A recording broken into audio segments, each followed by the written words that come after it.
Hey everyone, and welcome to the Vita Cast, episode 76. I am your host, Tyler Olthoff, and it's a birthday today for somebody special. Liam, happy birthday. Hey, thanks, man. Why did you just lie on the podcast? Why did I just lie? Yeah, you said it's a birthday for someone special. I thought it was my birthday because I'm the only one special here. You got something right. Well, it's going to be a good one. That is Kyle, if you don't know. Hi, Kyle. Hi, Tyler. So, anyways, back to Liam. Liam, how old are you now? I'm 22 now. Oh, man. Does anything special happen in England when you turn 22? No. I've had all the special birthdays until I turn 30 now, so... What happens at 30? It's just, you get wasted, basically. Oh. Everybody buys you drinks and stuff. It's quite fun. What, you didn't know, Tyler? At 30, your, arm falls off, and you become a whole new being. You shed your skin? It's like molting, yeah. Is that only for people in England? Or is that... Yeah. Yeah. Just in England. Yeah. That's weird. We're weird people. Yeah, they are. Are you even people then? Probably not. Oh, okay. Only on Wednesdays. Guys, it's Wednesday. I know. Woo! That's why you can be here. Well, anyways, before it gets any weirder, let's talk about the Vita and what we've been playing. Kyle, I'm going to start with you. What have you been playing this week? Well, you're starting with me, and I'm completely unprepared. So, yeah. I know I've been playing Hot Shots Golf this week, so while I look up what I have been playing, that's what I will talk about. Yeah, we played a little bit, and I played quite a bit on my own, trying to get back into the swing of things. No pun intended. Yeah, I've been doing pretty good. Yesterday I was playing that course that we played the other day, Marcello. And I ended up shooting a -7, I think, and beat my course record. So, not doing too bad. Also, I've been playing a bit of Ollie Ollie 2. Still not getting anywhere close to any of those trophies that I don't have yet, but that's the grind. That's what we do. Yeah, that was unintentional as well. I just assume all puns are unintentional.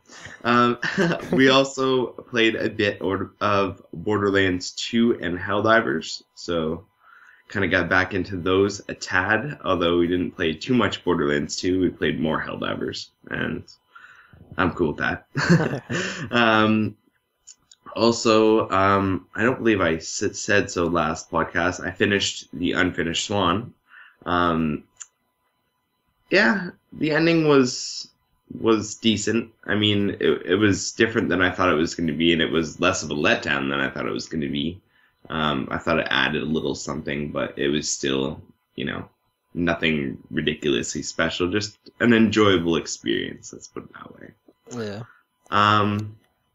And, the only other thing I've played this week is Senran Kagura Shinobi Versus.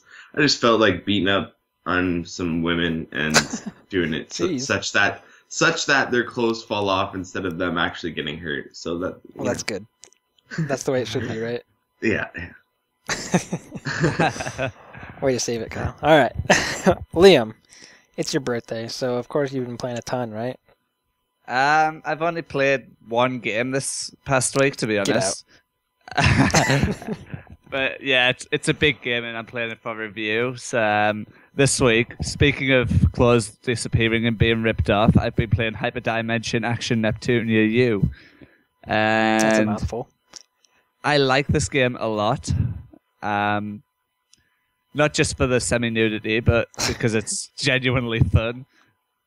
I quite enjoyed Rebirth 2, but this one more appeals to me because it's just a full-on action game with RPG elements, and it's just a lot of fun. It's never too difficult, although it can be testing at times, but yeah, it's great. Nice.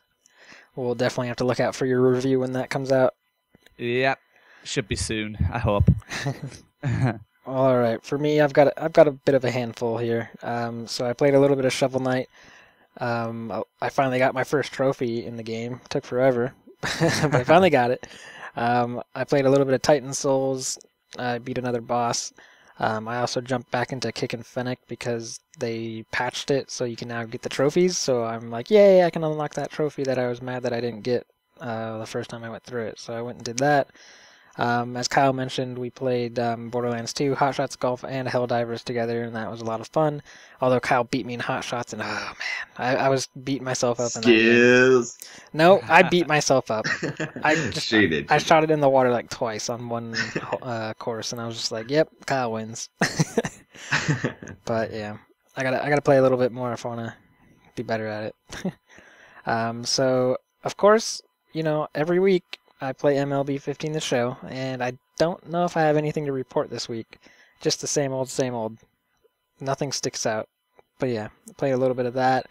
I also jumped back into Sword Art Online Hollow Fragment because I just got my import copy of Lost Song, and I wanted to go through more of Hollow Fragment since I haven't beaten it yet.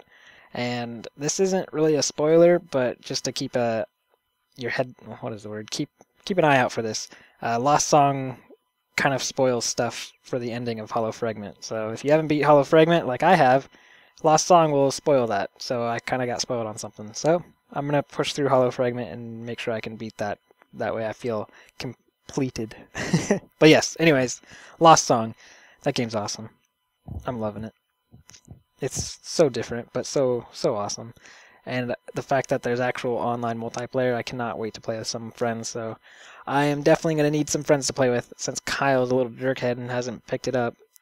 So whenever Kyle gets it, we'll go fight some baddies with our swords. I'm not fighting anyone with you. Kyle? You can fight by yourself. I'll just solo the game like I soloed Hollow Fragment. Oh, Mr. Badass over here. That's right. Well, whatever. Screw Kyle. I'll just play with the fans of the show. So, yeah. Deal with that, Kyle. Or not. Well, alright. Anyways, that's, I think, it that I've played. Yeah, that sounds about right. So yeah, let's jump into the reviews from this week. Kyle, what did we review this week? Alright, Tyler. Well, we've got 2 reviews this week, and the first review is from your stupid ass. Oh, ouch. And that's on Crinkle Crusher, and you gave it a 3.9 out of 5, saying, quote, "Even though Crinkle Crusher doesn't have an overly unique take on the tower defense mechanic, it's still a fun enough example of it, and works well to cater to both genre veterans and newcomers alike." I agree with this guy. He sounds really smart.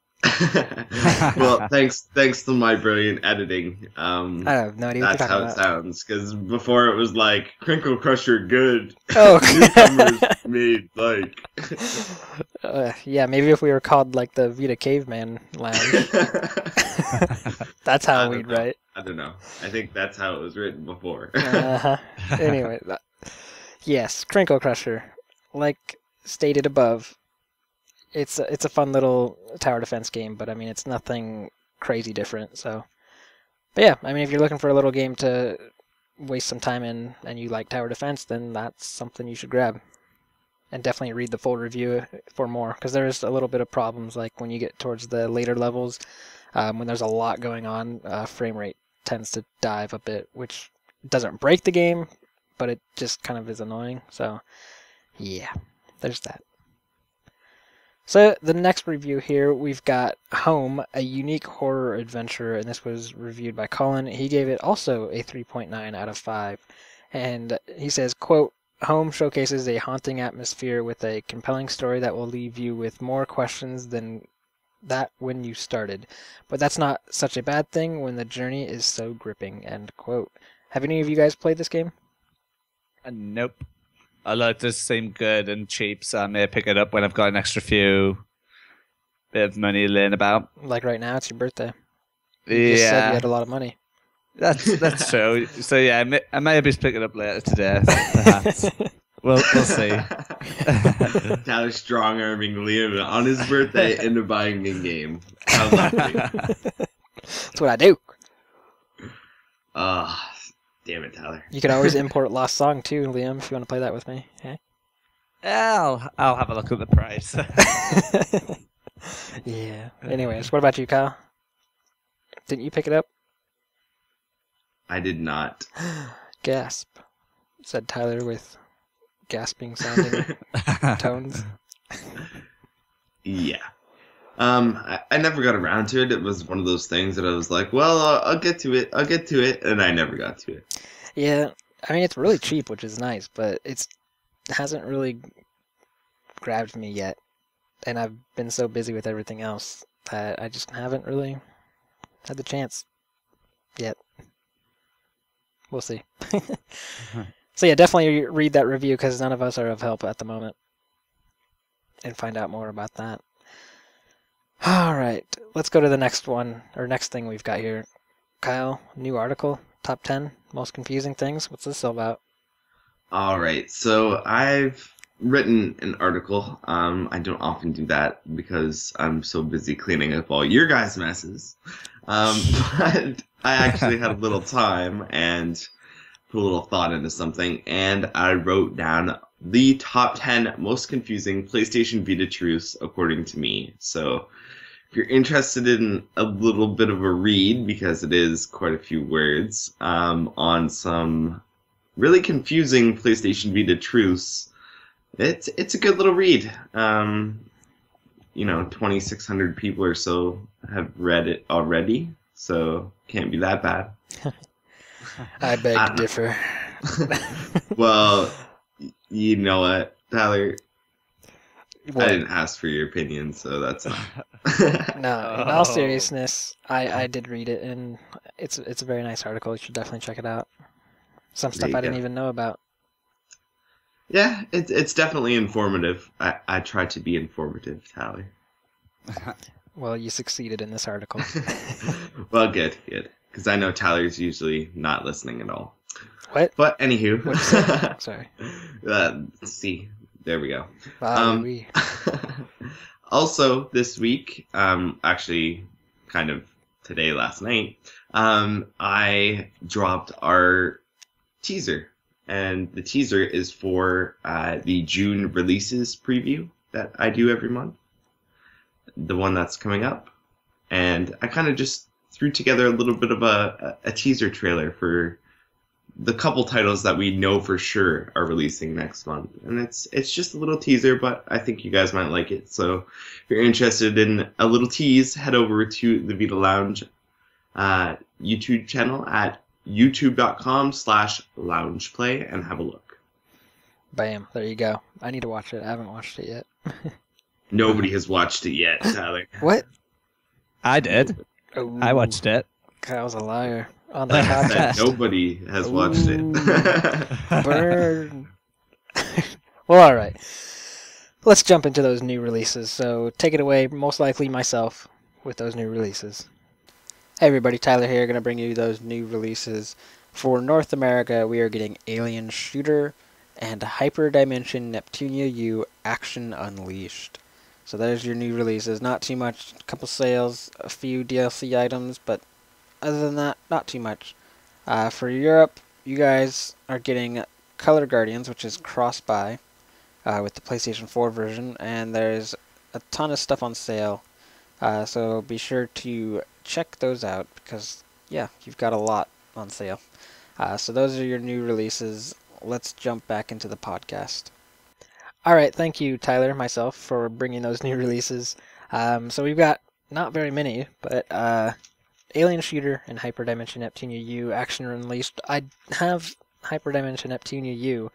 I got a review copy, but I haven't played much. I played maybe like 20 minutes, 30 minutes of it, and then I've been, again, same with Home, a Unique Horror Adventure, just too busy to play really anything. So it's sitting on my Vita, just hanging out, having a good time, doing nothing. But maybe with Liam's talking about it and his review coming soon, I might jump back into it and see if it's all that fun in a bun. And with Alien Shooter, just not interested at all. Don't really care for it. So Liam, it looks pretty cheap and nasty, Alien Shooter, to be honest. It looks pretty cheap. Yeah, it doesn't look great at all, to be quite honest. Yeah, I mean, the video I watch, because I do like my new releases videos every week on my channel, so I grab all the videos I can find of these games, and watching that I was just like, not really something I'm going to care about. Yeah. But I mean, hey, more games, and if that's the type of game you're into, then woohoo! We know Kyle's into it, right, Kyle? What's that, Tyler? I'm sleeping over here. Oh. What about Hyperdimension Neptunia U? But you like Senran Kagura. I do, but I like Senran Kagura because it's Senran Kagura. I don't know if I'd necessarily like a Hyperdimension battle game that's the same kind of game. Interesting. Yep. You know me, I'm picky, Tyler. Well, when you go to edit Liam's review, I'm sure you'll know more about it, and maybe his review will sway you one way or another. We'll have to see. We will. We'll report back later. So obviously, Liam, you've got Hyperdimension Neptunia, so we won't really go into that. But Alien Shooter's not out in Europe, right? Or is it? It came out in Europe first and then released in the UK, then released in the US afterwards. Ah, okay. So you don't have it, or you're just not interested? Nope. Just not interested in it. All right. Well, very easy week right there. 2 releases. Let's get into the news. So first up, I should probably not read those. That's the wrong thing. All right. Developers Gust, who are the developers behind the Atelier games, have revealed that they have a new PlayStation Vita title in the works, and it will release in Japan later this year. Yoru no Naikuni, which loosely translate to A Land Without Night, will be heading to PlayStation Vita. The project is headed by Keisuke Kikuchi, who is also behind the Deception series of games, taking place on an island of insomniacs, sounds like me, called Lesor, translation the night. Oh my gosh. Yoru no Naikuni is an action RPG which focuses on the intertwined fate of 2 girls, Aranaz and Luritis. Yep. The main protagonist, Aranaz, is described as half evil, while her companion, Luritis, is described as a literal saint. That said, I can see why the main protagonist is the evil half, one as the game involves enlisting the fate of demon minions called Servan, something that we just can't see a saint bringing themselves to do. In addition to the aforementioned details, Yoru no Naikuni's development producer has been revealed as, which I have already said, while the core producer will be reportedly be Gust's main producer, Tandanobu Inyoi. Yep. And the illustrator is set to be artist Yoshiku. Yoru no Naikuni is set to launch in Japan on August 27th, with no news yet on a Western localization. Yep, alright. Gotta love all those Japanese words. Next up, P-Cube and Rice Digital have confirmed an early June release for the visual novel port Steins Gate. Originally targeting a May release date, as per a banner on P-Cube's site, the 5BP developed visual novel has been pegged as having a June 5th release in Europe, both physically and digitally. Retailer Game will be stocking their own exclusive limited edition versions of the game, which comes with a special edition box, an art book, and a copy of the game. Don't forget there's always Rice Digital's EL Psy Kangaroo edition as well, which will oh my gosh, I'm just getting screwed up on everything right now. Which comes with all of the items in the game limited edition, as well as a Future Gadget Lab replica, pin badges, and a Metal Uppa replica, plus free worldwide shipping. As for the fate of North American version, P-Cube's head of marketing, Geraint Evans, said, quote, "The US version is still in submission. For a second, it was looking like we would have to make a change to the name, and obviously this is something we did not want to do. Thankfully, Steins Gate will remain intact. We'll update on release timings when it exits Sony submission in the US," end quote.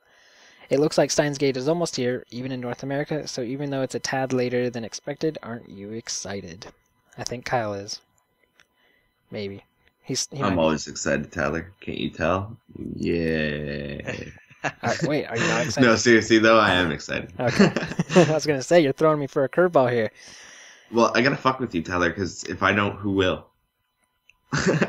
Your mom. Me. Oh, whoa. Yeah, whatever, Liam. Go back to sleep. Well, anyways, I got one more story to read here. Square Enix is bringing free-to-play title Rise of Mana to PlayStation Vita in Japan, and the release date is closer than you might think. Just announced recently for release this spring, Rise of Mana has been confirmed to have hit Japan on May 14th. A game in the vein of Secrets of Mana, Rise of Mana features 3 of the protagonists, Randy, Prim, and Popol, from the earlier title, and promises to deliver some interesting 3D action role-playing if you're interested. You can grab Rise of Mana now on the Japanese PlayStation Network.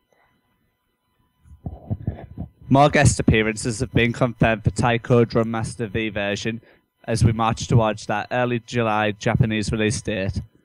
New confirmed guest characters for the title include Gumi, the Vocaloid, Proper-kun, the Freedom Wars mascot, the ASF-X Shinden 2 aircraft from the Ace Combat series, and Sachiko Kobayashi, a real-life enka singer who sang on one of the theme songs for the Danganronpa anime. Also confirmed for the game is the inclusion of a Freedom Wars tune, a Born Coward from Gumi, Maji Love 1000% from the anime Uta no Prince Sama Maji Love 1000%, and a Cruel Angel's Thesis from Neon Genesis Evangelion. Taiko Drum Master V version is due out on July 9th in Japan, with no hint of a Western localization. Atlus have announced the pre-order swag for the release of Dungeon Travelers 2, The Royal Library and Monster Seal in North America this summer. Word down the grapevine is that a pre-order of the upcoming Dungeon Travelers 2 or a first print copy will also net you an exclusive hand-drawn 2015 to 2016 calendar featuring some of the ladies from the game, a preview of which is available on the site. The localization of Dungeon Travelers 2, The Royal Library and the Monster Seal is set to hit North America this summer, with a European release to follow later in the year. Better get those pre-orders in. A brand new firmware update has been issued for the PlayStation Vita, rolling out right now and not very big in size according to how long it took to download. The newest iteration of the PlayStation Vita's firmware is designated version 3.51 and offers no changelog or uninstall. That said, as we've talked about with past updates, an update to the third number in the sequence indicates a minor update, and that doesn't seem to be anything different, offering no new features or changes at a first glance. Either way, whether a bug fix or otherwise, any update means the possibility for improved functions with the already present features, including games. So maybe it's a time to start those update cycles and get back into some games. Yeah, play your friggin' Vitas, guys. Alright, moving on. The official website for upcoming PlayStation Vita title Tokyo Xanadu has shed some light on the game's newest character, Yuki Shinomiya. It has been previously revealed that Yuki is a genius with an IQ of over 180 who possesses exceptional programming and hacking skills. Even though he is just 16 years old, Yuki has been making big money through the stock market and application development. Living in a luxurious apartment, Yuki does appear to be quite the snob, looking down on the common folk that he has to share oxygen with. Yuki has enrolled himself at a local high school, but only so that he can get a graduation qualification. His attendance is minimal and the other students don't really know him. Yuki developed an app called As God Says that became hugely popular among the younger generation, but this app also gets Yuki into a certain unexpected incident. When in combat, Yuki utilizes a long mallet and a weapon known as a Spirit Peridium, which he can freely control. Yuki's regular attacks are pretty powerful and do have a good reach, but they're also not the quickest. There's also the Lambda shot, where Yuki uses his will to manipulate the Spirit Peridium so that it shoots out energy. This shooting skill can be used whilst Yuki is on the move. There's also an aerial skill called Ideal Attack, which makes use of the Spirit Peridiums to surround Yuki with a barrier. You will then use this barrier to dash into enemies, with enemies that come into contact with the barrier taking damage. And last but not least is Yuki's heavy skill, known as Gram Impact. This skill sees Yuki attach the Spirit Peridium to the top of his mallet, combining weapons to vastly increase his attack as he smashes the ground. This skill provides an extra boost as it combines the mallet's regular strength and the energy that the Spirit Peridium provides. It's set to release for the PlayStation Vita in Japan on September 30th. Keep an eye on the Vita Lounge or an ear to the Vita Cast for all the latest news regarding Tokyo Xanadu as and when it happens. And next up, Playrise Digital has been hinting over the past few days that they were looking into dropping the price of tabletop racing, and we've recently learned how big a drop it is. As of right now, the price will be plummeting 75% to just $2.99 in North America, down from the original $7.99, and on May 20th will be £1.99 and €2.99 in Europe. This new price brings the cost in line with premium versions on smartphones. If you haven't jumped into the multiplayer mayhem of tabletop racing yet, perhaps this price cut is just the thing to push you into it. The game is also compatible with the PlayStation TV, if perhaps you're wondering. And moving on. After teasing us with some news of a Western release back in March for Lost Dimension, Alice have now revealed when Vita owners in North America can get their hands on the science fiction tactical RPG. Lost Dimension will release in North America on July 28, 2015, with a European release date expected to be later this summer. It was also announced that all DLC that was released in Japan for Lost Dimension will be available for free in the West, but only for the first 2 weeks after release. The DLC includes 9 customer costumes. Customer costumes, that sounds kind of odd.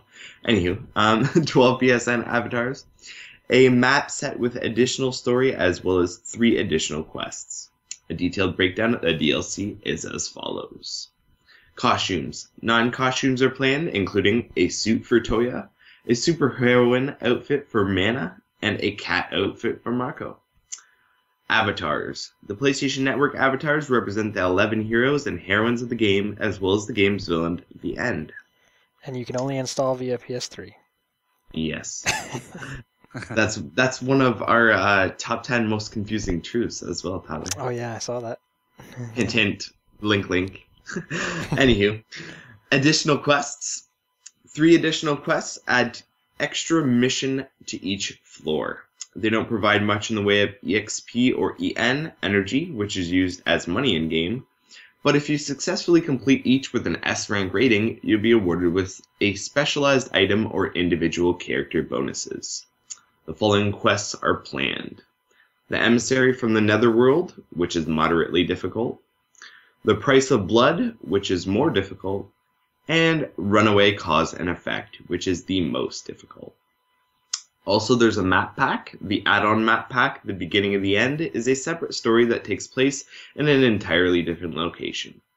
Features a total of 5 missions, explores the creation of the game's central pillar, and goes into the history of its 11 heroes and heroines. As we head nearer to the North American release date, you can be sure that TBL will be your prime source of information on everything Lost Dimension, so stay tuned. Oh yeah. Next up, Frogmind have announced that Badland Game of the Year Edition will release on PlayStation Vita before the end of the month. The news, which was accompanied by a trailer and a post on the official PlayStation blog, confirmed the news that the console-quality mobile title will make its way to PlayStation Vita on May 27th in Europe and May 26th in the US. Check out the trailer below in the post, so you have to go to the site to see that. The game will launch as a cross-buy title on all 3 PlayStation platforms and will also have a launch sale price as well as cross-save compatibility. Not too bad, right? And next up, Traveler's Tales have announced that LEGO Jurassic World will be releasing for the PlayStation Vita on June 12th. Nicely timed to coincide with the release of the Jurassic World movie.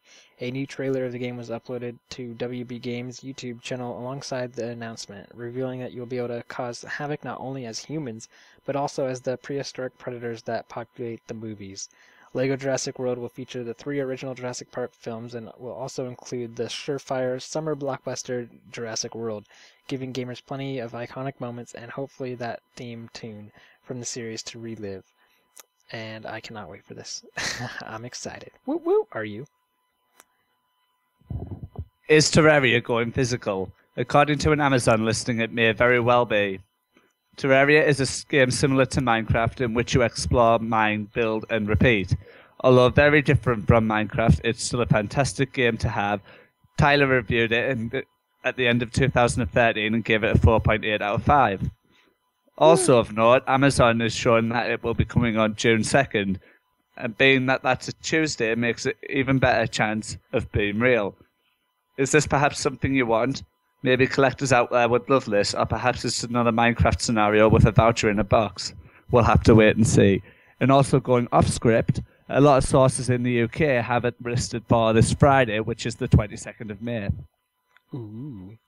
Actually, it has been confirmed that it's not the 22nd of May. That's bullshit. Really? Okay. Yeah. Get back on script, Liam. Okay. Horror title back in 1995 was originally destined for the now defunct PlayStation Mobile. Takaki Ichijo, the sole member for developer Throw the Warped Code Out, has given further information on his upcoming 32-bit horror title back in 1995 at the Tokyo Indie Fest. During the Twitch stream for the event, the developer stated that he originally envisaged the game releasing for PlayStation Mobile, but is now in discussions with Sony to bring the title to PSN for PlayStation Vita and PlayStation 3. Although Ichijo is aiming for a winter 2015 release, he is still in search for a publisher to make this happen. Footage showcased that the Tokyo Indie Fest was on PlayStation Vita, which does make it more than likely the game will release on everyone's favourite handheld, providing a publisher can be found. Although little is known in regards to the game's story, during the Twitch stream gameplay footage was shown which did give us an idea of how the game will unfold. In the footage, the main protagonist was shown hitting monsters with a pipe and searching for documents that can be used to find keys for locked doors. The story starts with you being told to find somebody in a distant tower. TVL will keep you up to speed with everything back in 1995 as and when we get it, so stay tuned. All right, home stretch, guys. Here's the last bit of news. Compile Heart has revealed that in their upcoming PlayStation Vita title, Destroyer Trillion, you will be able to revive one of 6 Demon Lord girls that will fight alongside you. One of the main premises of the game is that these Demon Lord girls will die during the battle against Trillion. However, it has now been revealed that you can choose one of these girls to stay by your side until the end through the power of love. If you let all 6 Demon Lords die, you will meet with the game's game over screen. But if you have one Demon Lord with maxed out intimacy level, you will activate a Love Jewel event, a special power that will allow you to bring one of the Demon Lords back to life, providing their intimacy level is maxed. The Love Jewel was originally entrusted to Uriel from God, so it is truly a gift from heaven. He tried to give the jewel to Diablos, but was told that the demon race has no time for love, so the jewel was thrown into a storage room in the castle. The Love Jewel will only let you pick one of the Demon Lords to revive, so although you can max out the intimacy level of more than one girl, you will need to choose which one you want to keep by your side wisely. Rumor has it that the Love Jewel will release a special power in response to the feeling of true unconditional love from the person that wields it, and as you increase your intimacy levels with the Demon Lords, you will trigger special events. Furthermore, defeating Trillion whilst in an intimate condition will unlock a special lovey-dovey ending. Set to release in Japan on 23rd of July, keep an eye on the Vita Lounge for more news on Destroyer Trillion between now and the game's release. And our last bit of news. Falcom has revealed more information on Tokyo Zenryu's battle system with details on the special X-Drive and X-Strike abilities being detailed on the game's official website. You'll be able to activate the X-Drive ability when you fill orange drive gauge up to 100%. Located in the bottom right corner of the screen, this gauge will increase when you perform regular attacks and skills. Once you activate the X-Drive ability, the gauge will deplete from 100% to 0%, and you will need to replenish this to use it again. With the ability active, you will notice that your movement speed will increase, abnormal statuses won't have any effect on your party, and it will nullify being downed, amongst other benefits for you and your party. The additional effects that the X Drive will bring will vary depending on which characters are in your party. There is also a yellow hexagonal icon that you will see in the bottom right of the screen, and this represents the strike point and indicates that you can use the X Strike special attack. These are special attacks for the game's characters, who all have their own unique X Strike attack, and you will earn strike points by performing regular and skill combos. These skills include Ku's Extend Gear. After using his Anchor Gear to slice up enemies around him in a whip-like fashion, this Anchor Gear momentarily grows and gets thrown into the middle of the enemy, doing devastating damage as Ku's ultimate attack. Asuka's Criminal Brand. After dashing in and doing multiple speedy hits, she jumps into the air and throws her soul device weapon towards the enemies, blooming a giant flower-like crystal to do major damage. Sora's Fujin Kukosho. After doing a number of super speed flowing hits, Sora gathers energy between both hands and clashes a giant energy ball against the enemy as her special attack. And Yuki's Variable Meteor. Yuki multiplies his Spirit Peridium and then has them attack the enemies from different angles. Afterwards, the multiple Spirit Peridiums fuse together into a huge Spirit Peridium, which drops on top of the enemy like a meteor. Set to release in Japan on September 30th, we promise to have more news on Tokyo Xanadu as soon as it becomes available. And that's the news. Oh yeah. All the news. All the news, Tyler. Yeah. Alright, well, let's jump into those talking points. What do we got, Kyle? Alright, well, as usual, Tyler would like to start with announced and released games we're looking forward to from the week. So, Liam, what looks good? Tokyo Xanadu, I really, really hope that gets localized because that looks really, really good. I guess it's like targeted for fans of Persona 4, and it really, really does look like a game I'd be interested in playing. I also hope that Terraria does get a physical release because I'm really ramping up my physical Vita game collection at the moment, and that would be one I'd love to add to my collection as I've really wanted to play Terraria. And also Lost Dimension sounds pretty good as well, so I might look into getting that as well. Good thing you got paid. Yep. Well, alright. What about you, Kyle? Well, there's quite a few this week that kind of interest me. That Yoru no Naikuni game that was revealed, that one seems pretty interesting, so I'd like if they brought that over here, although... Yeah. Also, I'm very interested in Steins Gate, so I'm eagerly awaiting that. Also, Taiko Drum Master, if they happen to pull that out of their ass and get that localized over here, I'd be interested in that one as well. What else? Yeah, Lost Dimension kind of catches my eye, but I'm not 100% sure about it yet. As Liam said, Tokyo Xanadu, I would love for them to localize that. So, Very nice. Lots looking good for me. What about you, Tyler? Well, pretty much all the same stuff you guys mentioned. Tokyo Xanadu, Lost Dimensions, that Yoru no Nakai, no blah, blah, blah, that one, the king one. That one sounds pretty cool. Also, of course, Lego Jurassic World. I'm really excited for that. Hoping it's an actually good Lego game because in the past I've been burned on some pretty bad Lego games on the Vita. So fingers crossed because I haven't bought a Lego game in a while and this one it screams my name because I love Jurassic Park and stuff like that. So it best be the best thing in the world or I best be slapping people. So yeah, I think that's about it that I'm excited for. Steins Gate maybe, but I'm not the biggest visual novel fan, so I will see. Kyle will probably convince me if he tells me it's the bee's knees. So I'll wait for Kyle's opinion.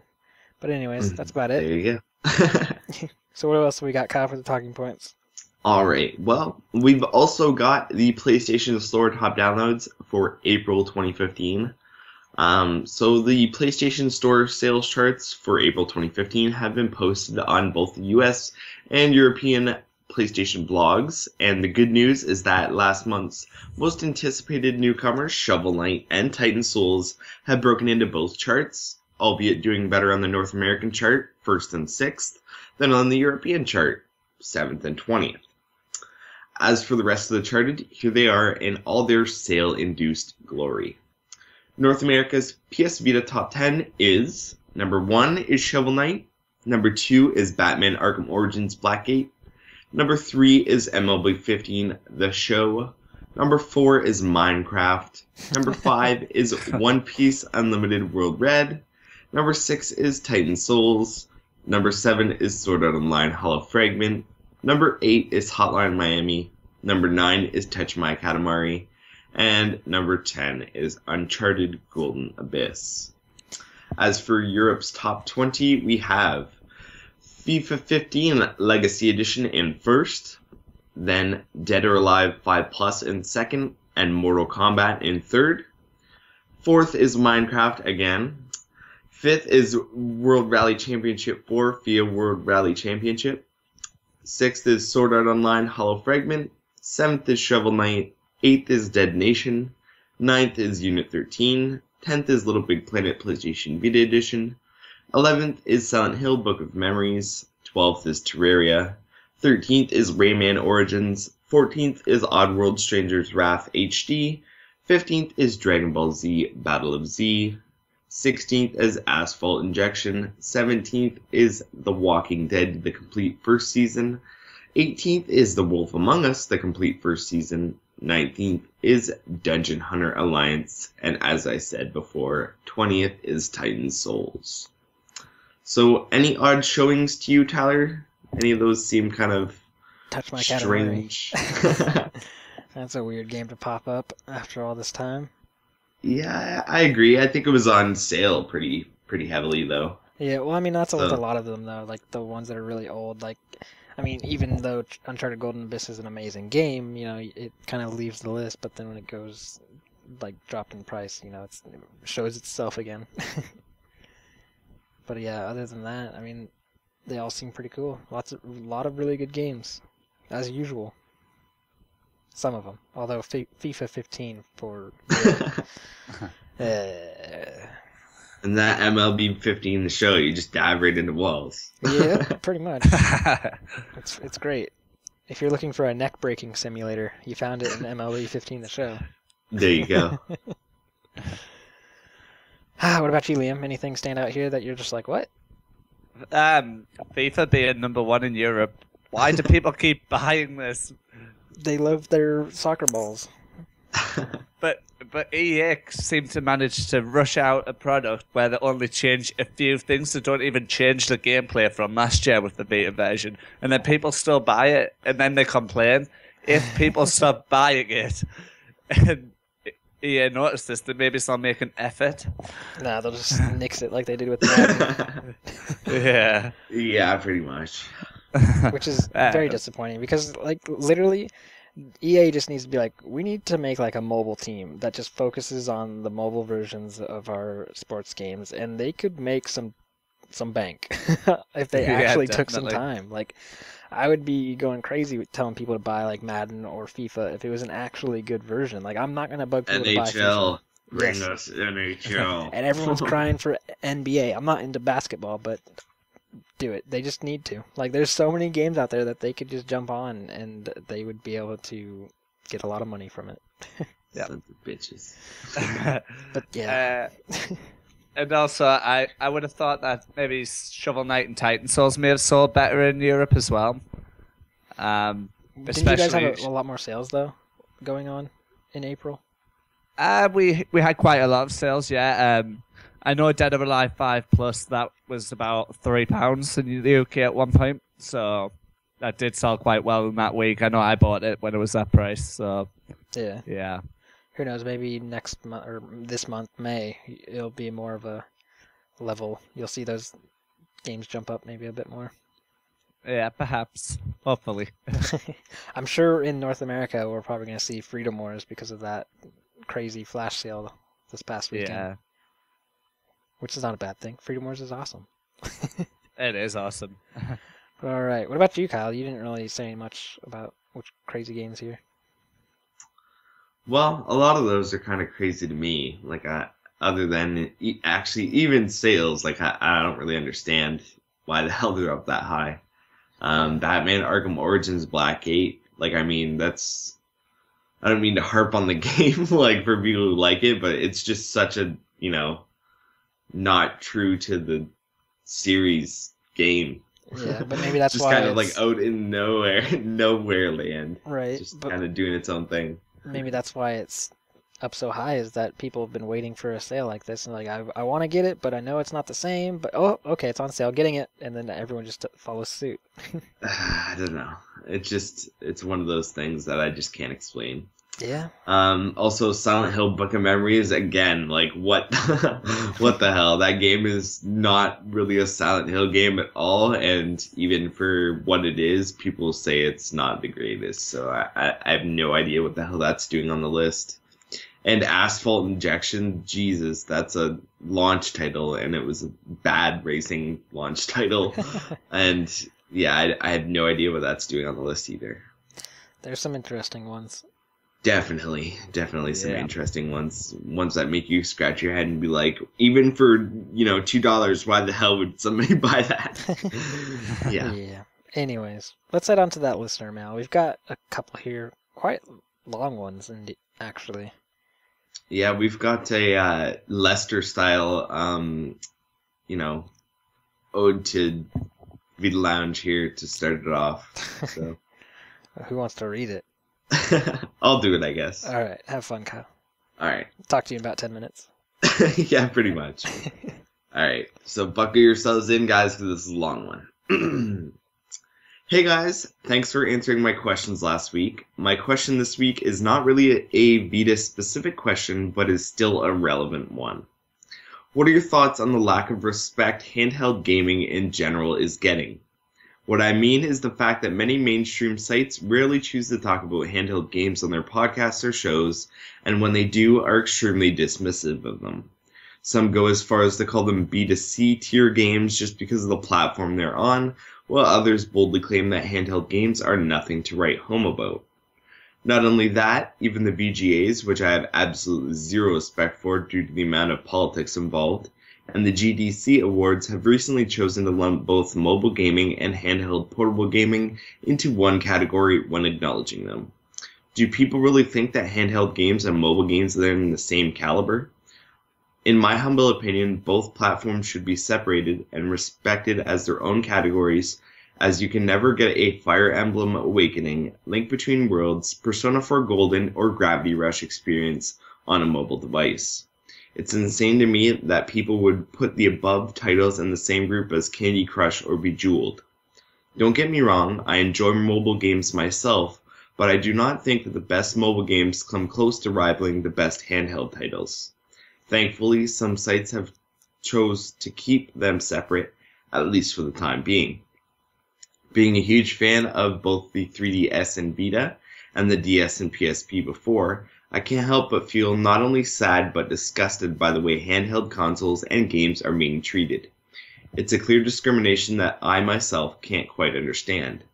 Why do you think people are treating handheld gaming in such a blasphemous way?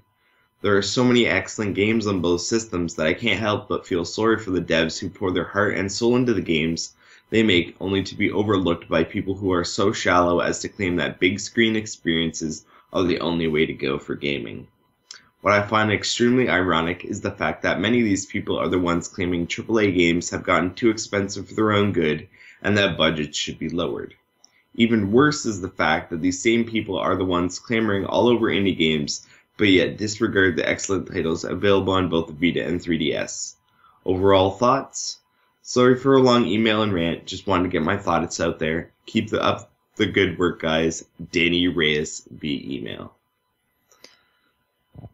So yeah, a long one. But basically, the too long don't listen version of that is that he's unhappy with the lack of respect handheld gaming in general is getting, and the fact that it's being lumped in with, I guess, mobile titles and he wants to know what our thoughts are on how people are kind of treating handheld titles. So, well, for the first part, in the first paragraph, he talks about like mainstream sites and stuff like that. I mean, with mainstream sites like IGN and Spot.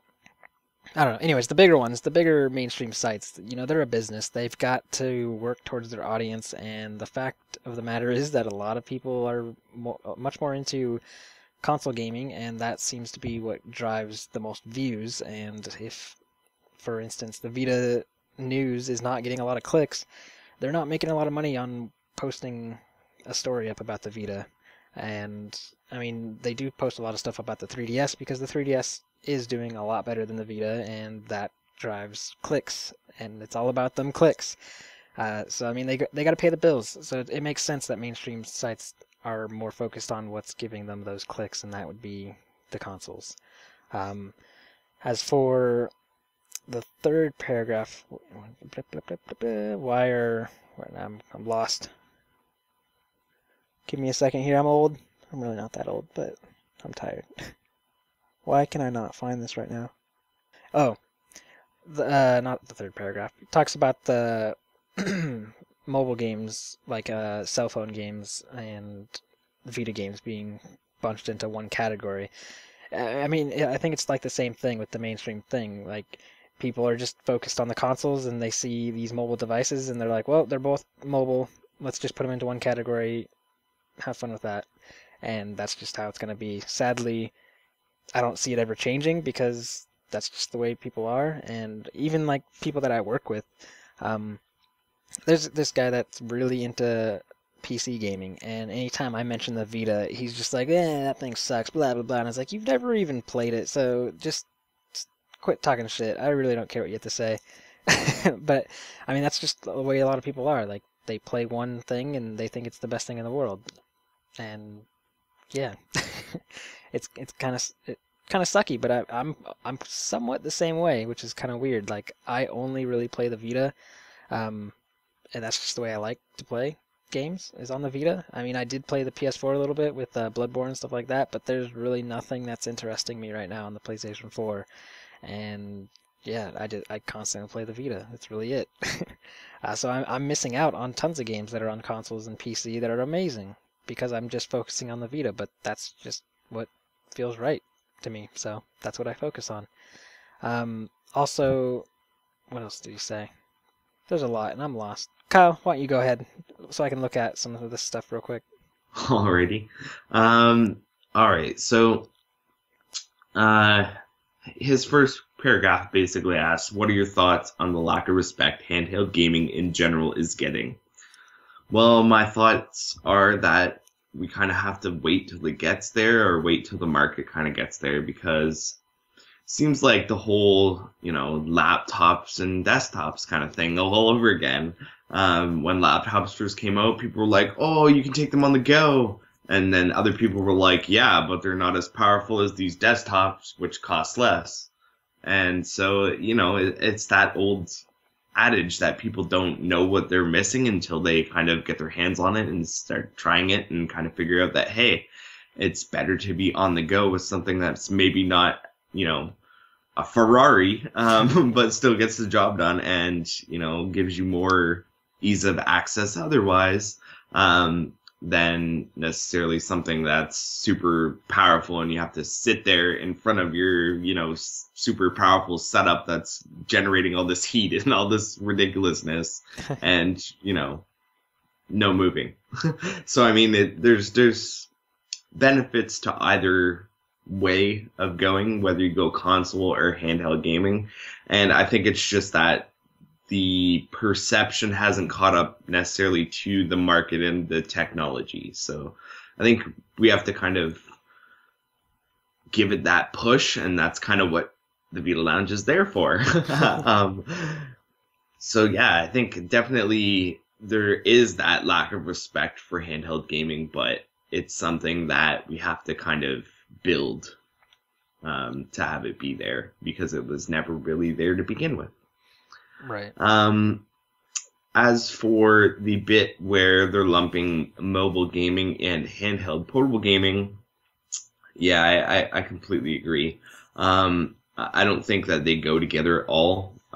It's again like the whole misconception. Don't really know what the whole deal is, so somebody goes, oh well, it's the same deal, they're on small screens, and just kind of assumes that that's what it is. And if you've ever played a mobile title and then played an actual proper game on Vita, that they're completely two worlds different. It's like saying that the PlayStation 1 and the PlayStation 3 are competing with each other. It's not even, logic. It's something completely different. Yeah. And I have no idea where the hell people are pulling that from, but again, it's just those misconception bullshit that we have to deal with every day. Yeah, I mean, it doesn't help that Sony doesn't even push the Vita themselves. Like, they're at fault just as much as anyone else that covers gaming. Because they get the device in people's hands, and you never know what can happen. Like, the only reason why I really figured out about the Vita was because I was looking up the PSP, and I happened to stumble upon the next PSP or whatever, and I was like, what the hell? All right. And I mean, that's the only way I found out about it. So, I mean, there's a lot of things that go wrong with how mobile gaming is treated, and it stems from the owners of these products, not the owners, the creators of these products. And Nintendo's doing a great job with what they're doing, and Sony's not. That's why we have to deal with what we deal with on the Vita side, at least. But yeah. Definitely informing your customers is the first step to getting your product out there and sold and people knowing what it is, because people still have no fucking idea what a Vita is. Yep. Is that a PSP? Is the most common question I get about the thing. Yep. Like, I mean, I can understand maybe how you would think that, but seriously, it doesn't even actually look like a PSP, and it's much bigger than a PSP. If you've actually had a PSP, you're gonna know that's not a PSP. So. Yeah. Those are people who know what a PSP is, but don't know what a Vita is in this day and age. What the fuck? Yeah. But yeah. Jumping back a little bit, like kind of the mainstream sites and whatnot. I listened to the official PlayStation podcast, and it baffles me on how much they don't know about the Vita. Like, they're pretty cool guys and everything. I'm not saying that they're not, but like, anytime they talk about the new releases, they'll of course talk a whole bunch about the new PlayStation 4 game, like The Witcher or Destiny or anything that's coming out, and they'll be like, and then we're getting, and they'll be like something pretty popular, like not super popular, but let's say, just for example, like Hyperdimension Neptunia, and they'll be like, there's other ones of it, we don't know what it is, but that's out, and they'll be like, they'll totally give wrong information, like saying it's only digital or whatever, and it's like, nope, it's retail as well, guys, and I don't even work for Sony. But yeah, that's just something else that bugs me. There's a lot of things that go wrong with that, and like, I wish I was on that podcast so I could be like, hey, guess what, guys? I love the Vita way more than I love the PS4. Let me tell all your fans that actually care about the Vita what this game's all about. Instead of just saying, yeah, there's a game coming out on the Vita. All right, back to the PS4, PS4, PS4, PS4. It's like, all right, well, we know who you guys care about more. Anyways, pretty much. Now I'm starting to rant over here. Look what you've done to us, Danny. You've boiled Tyler's blood. Oh, I get heated. It bugs the crap out of me. Like, I've even stopped listening to podcasts because I get so bored listening to all the PS4 stuff. It's like, yeah, cool. I don't care anymore. All right. Anything else we gotta unpack in this email? Think we missed anything? No, but what does Liam think? Liam, yeah, sad story here, Kyle. Liam's gone? Yeah, read in the Skype chat. He forgot he has a driving lesson. He told us he was going to be there the whole episode. So that means he missed another ESRB game thing. So Liam ruins everything. You know that? He does. I should change the last episode to Liam Ruins Everything Part 1, and then just Liam Ruins Everything Part 2. Or this one can just be Liam Ruins Everything again. Yeah. But yeah, Liam's not here. He bounced. He had to go, so. Well, boo. Yeah. Yeah, so I guess that's pretty much it then. Other than in regards to his last paragraph there, when he was talking about how he finds it ironic that many of the people who are the ones that are claiming AAA games have gotten too expensive for their own good, and that the budgets should be lowered, are the same people who are kind of overlooking the Vita and saying, big screen experiences are the only way to go for gaming. And I agree. I think that the big idea out there is people don't know what they want until you show them. Right. So, the thing with Vita is people don't know that these games are, what's a handheld game that's a AAA and what's a console game that's AAA? A lot of these games that people say are not necessarily AAA or whatever are some of my favorite games on Vita. So I think with just the fact that it's a different kind of ecosystem, it brings the fact that you don't have to have, that real to life looking game, to stand out in the crowd here. And it just kind of gives you kind of a side of gaming that you don't otherwise get. Because even though, some of these games come out on PlayStation 3 and PlayStation 4 as well, and some of them even have cross-buy, stuff's just different kind of played on Vita. And a lot of people have said that, and that's why a lot of people choose to do most of their gaming on Vita. It's just kind of its own little niche, kind of. And it's a niche because, nobody knows about it, but it's one of those things that if you try it, you enjoy it. Right. So, yeah, I really think it's, it's back to that whole misconception, not enough information kind of thing out there, and that's what we're here for. So I guess, that's our overall thoughts on that. Somebody needs to do it, and we're going to do it until somebody else helps us. Yeah, we'll keep doing what we do. And hope you guys enjoy. And if you don't, we'll keep doing it. Anyway, so too bad. Yeah. All right. Well, thank you, Danny, for that long email. Really enjoyed listening to your thoughts about all of this. Because, we could go through a whole podcast just about this topic. So thank you. But we should probably head to the next question, right, Kyle? Indeed, and you should read it because I read that huge first one. Of course. I got your back, Kyle, unlike Liam. Yeah, that Liam, he's horrible. Well, all right. Here's our next question. Tyler, Kyle, got a question here. Well, actually, I have two. First of all, where do you use your Vitas the most? At home, work, on the train, or bus rides? In bed? In bed while you're at home? You'll never know, do ya? And what are you doing besides playing the Vita? Get a normal life, waking up playing Vita, eat breakfast while playing Vita, go to work while playing Vita, coming home, thinking about the next Vita game to play, etc. Where did I just go? I lost myself. Oh, you seem pretty passionate about the best handheld there is, so I'm just curious. As for me, I take my Vita with me all the time, even when I'm going to work, so I can listen to your podcast.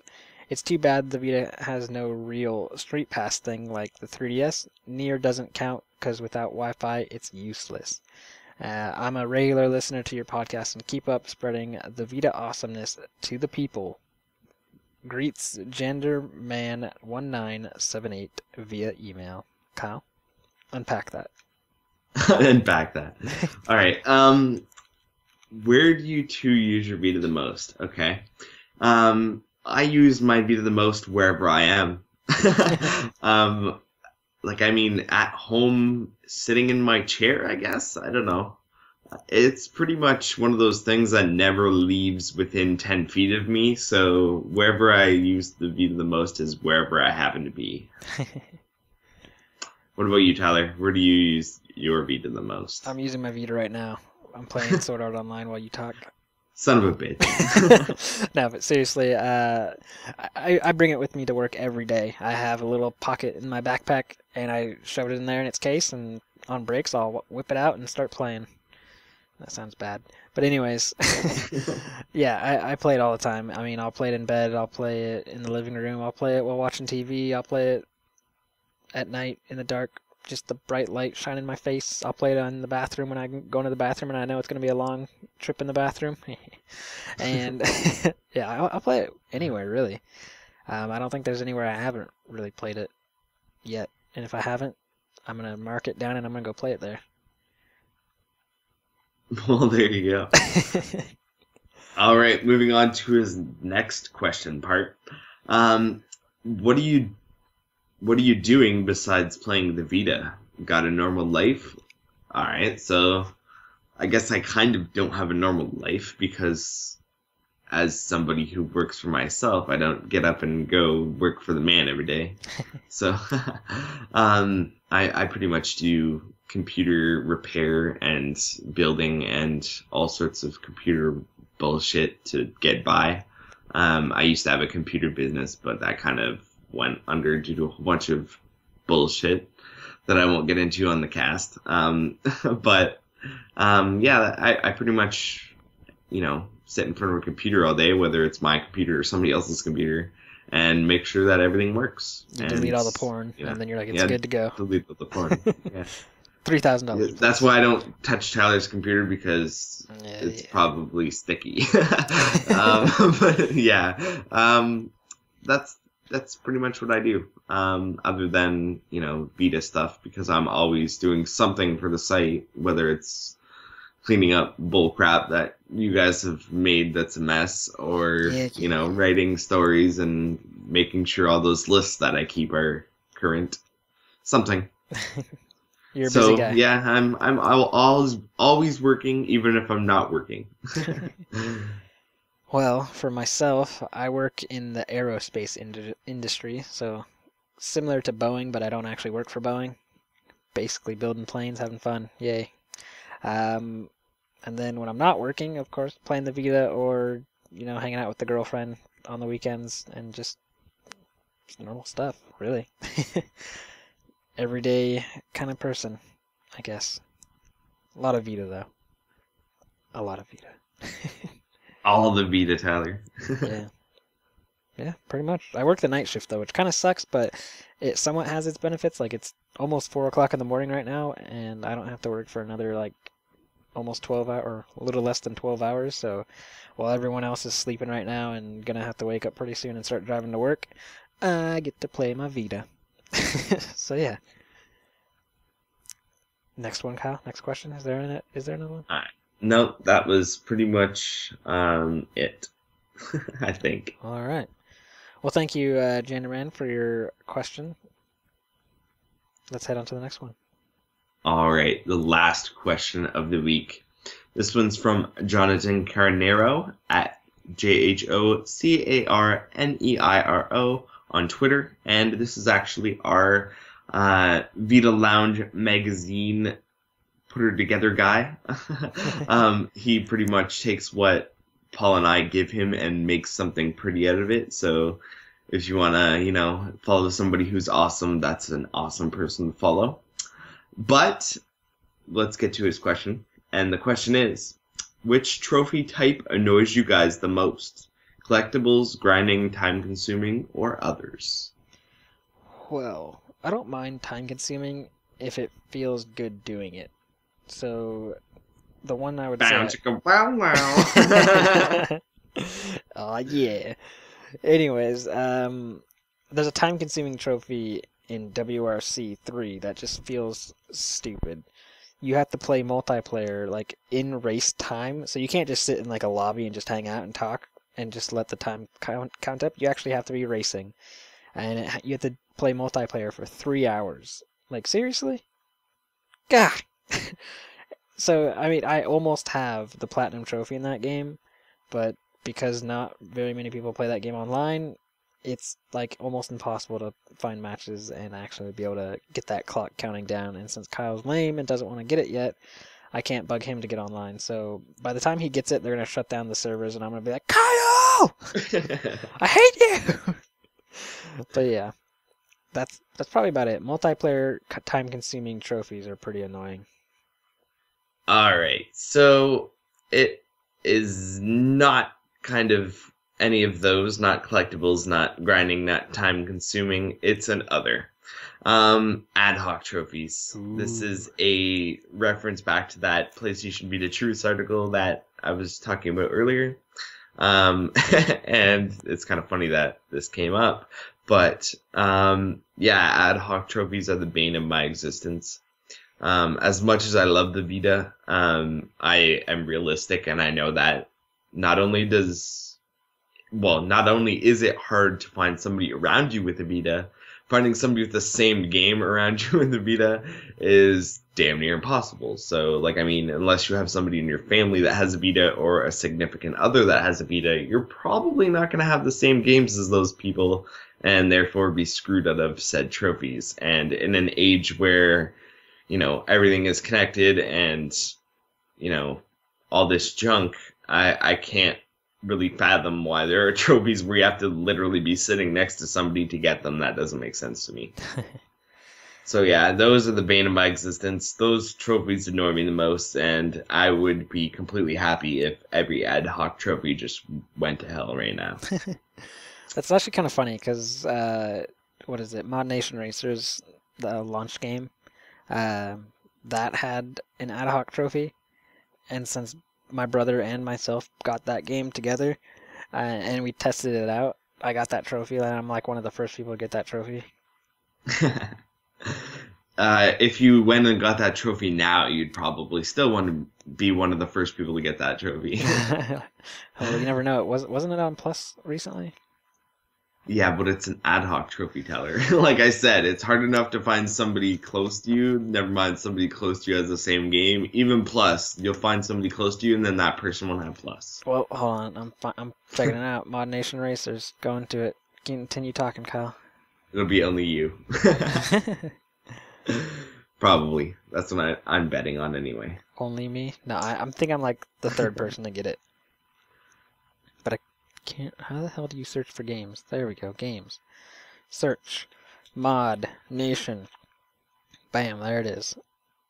And what's the verdict, Tyler? Alright, play an ad hoc race. It's very rare. It's 5.57% of people have acquired it out of 53,000 people that own the game according to PSN profiles. Well, apparently I'm not the third person to get it. I'm the 18th person to get it. Ooh. And there is a total of 2,987 people that have acquired it. That's weird that it's an odd number. That is kind of weird. That one guy got it and he was like, fuck this, I'm not sinking my trophies, and he just smashed his beat on the ground. Yep, he's gonna throw someone's like OCD off the wall right there. The person gonna see that and be like, no! That's not possible! Just freak out. Something, Tyler. Yeah. Anyways, yeah. That is pretty weird and stupid to have. Yep. The last person that got it was the 16th, a couple days ago. So yeah, ad hoc trophies, boo. Hopefully that answers your question, Jonathan, and thank you for sending in your question, and to everyone else who sent in their questions, because of course we love answering your bullcrap. Yeah, minus the bullcrap, what Kyle said. We love it. I'm using bullcrap as a general term for things that they send us, Tyler. Yeah. Well, alright.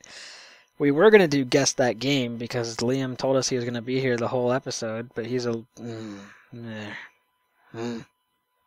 won't get into it, but yeah. Yeah. I was excited. I was like, yeah, I saved this from last week. We're finally going to get into it. It's a fun little game to play, and then, you know, there he is, gone. Liam ruins everything. Yep. He takes us out to dinner, he brings us to his room, and then we wake up and he's gone. Yeah, pretty much. Well, alright. So yeah, we can't do Guess That Game. And it was supposed to be Liam. Liam does ruin everything. God damn it. It was supposed to be Liam for Check This Out, but I guess it's me now. And I kind of actually already had one that I was planning because I thought it was me this week. But it was one of our news stories. What's that game? Tabletop Racing. It is very cheap now. and it's an awesome little racing game that if you're interested into, it's not really kart racing, but it's very similar. You collect power-ups, destroy your friends, and race around on little tracks. It's a little fun game, and it's now very cheap. I think was it $2.99 now? Yeah. Yeah, so I mean, that is pretty much nothing, and it's a fun little game, so go grab it. I agree. All right. Let's jump into the threads for this week. Kyle, what do we got? All right. Well, this is a good one. It's a brand new thread in the brand new section, our PlayStation TV discussion section. And this thread is called the PlayStation TV PlayStation Vita game compatibility thread. Now, I know that's a mouthful, but basically what it boils down to is PlayStation Vita games that are compatible with the PlayStation TV, my ultimate list.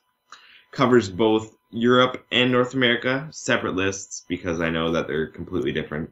And there's over 250 games on either list, and a small list of titles that I hope that people can help me narrow down whether they're compatible or not, because I haven't been able to find out. So, anywho, basically we had a list before that was made, but it's all chopped to shit, and it's way outdated, and it's missing like half the titles. So I thought, doing it from scratch and making sure that everything that I put up is legit is the way to go. So I did a little research, and there we have it.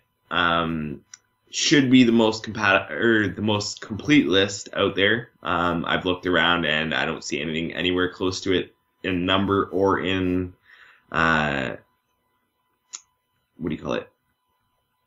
Quality.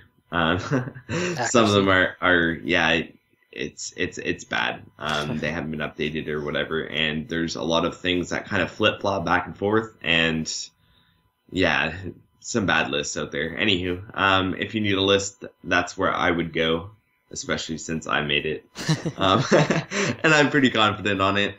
Just like with my PlayStation Vita games list, which is always updated. This one will be updated at least once a week, so you can be sure it's at least within a week up to date. So yeah, if you have a PlayStation TV, that's where to go, or if you're considering getting one, because they are on sale right now at GameStop in the US for $39.99 online. Super cheap, super awesome. Get one. There you go. All right.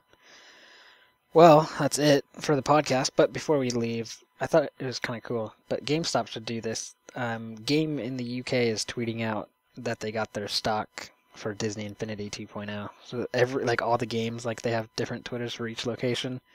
All of them are tweeting out pictures of Disney Infinity 2.0. And they're like, look what showed up. Check it out. Yay. And I'm like, that's pretty cool. Why can't GameStop do something like that? Let everyone know that this game exists. But yeah, just thought I'd say that. So yeah, if you're in the UK, look out for Disney Infinity 2.0. Let's get out of here, Kyle. All right. As usual, you can find everything that we talked about on the VitaLounge.net. So go visit the site, check everything out. You can email us at questions, comments, concerns, anything you'd like at mediaservices@thevitalounge.net. We're all on Twitter at the Vita Lounge. I'm at Mr. PS Vita Reviews. Kyle is at Teflon Tactics. Liam is somewhere that I don't want to say, but since I'm a nice guy, it's at Liam Hangover. We're also on Facebook. Just look up the Vita Lounge. We're also on YouTube. Just look up youtube.com/loungeplay. Kyle just posted up that teaser for June, so go check that out and look out for the full June releases very soon, hopefully. And of course, we post up the Vita Cast, Lounge Plays, and all that stuff. Also, the magazine issue 2 is. How soon is it, Kyle? Do you know? It's looming, so if you're looking to get issue 2, get in there now and get your Patreon pledges in, because very soon, we're locking it in. Well, all right, so that would be patreon.com/thevitalounge to get in your pledges. And of course, you don't have to go for the physical if you don't want. We have multiple pledges available. So yeah, but if you want to get that limited edition physical copy, you gotta hurry. Also, the forum, thevitalounge.net/forum. Join up, introduce yourself, and be a part of that community. It's a grand old time. Lots of stuff going on there. We're also on iTunes Podbean, Stitcher, YouTube, and the direct download on the site. So just look up the Vita Cast on most of those sources, and you should find us and rate us. Let us know how we're doing. It always is appreciated. And that would be the Vita Cast, episode 76. Liam sucks. Yeah, I think as good as Senranker is, this one has to end with Liam sucks. On his birthday. That's right, Liam sucks on his birthday. Yep. Well, alright. Goodbye, everyone.